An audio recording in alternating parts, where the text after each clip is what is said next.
Details still need to be finalized in this near $1.5 billion sale for the two facilities. The federal government tells us they bought the facilities to be able to more directly arrest, detain, and remove, quote, illegal aliens.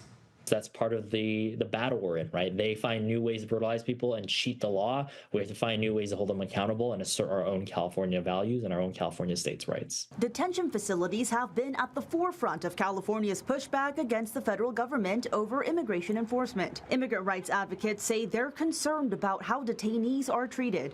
In the last year, 6 people have died inside California's private detention facilities. There are 8 total detention centers in California. Last week, one of those operators, private prison company CoreCivic, sold its facilities in California City and Otay Mesa to the federal government in a near $1.5 billion deal. The federal government, by owning the facilities and for them not being private, gains a sense of immunity from the state's laws and any state intrusion onto how the federal government operates. Experts say to use the facilities, the federal government typically contracts with private prisons, which have to follow California rules and regulations. But when it's all federally owned and operated, what do you think is the biggest difference we will see in terms of at least how these two specific facilities will be able to be regulated? There's little state oversight. CoreCivic says the company will still carry out day-to-day operations, at least for now. Its California City contract expires in August 2027. Its Otay Mesa contract expires in December 2029. Now they're being bought out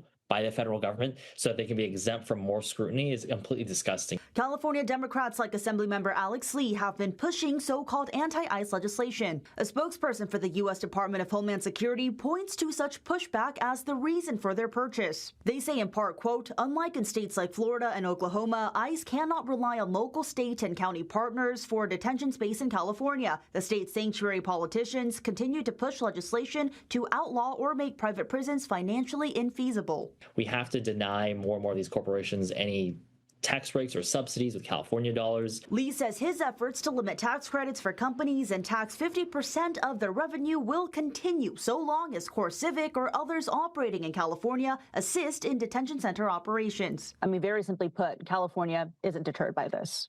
No. California is not going to be deterred by the federal government trying to cheat accountability. And a spokesperson for Governor Newsom tells us in part, quote, the federal government is using taxpayer dollars to reward human suffering while doing everything they can to avoid transparency and accountability to the American public. Jenny He, News 8.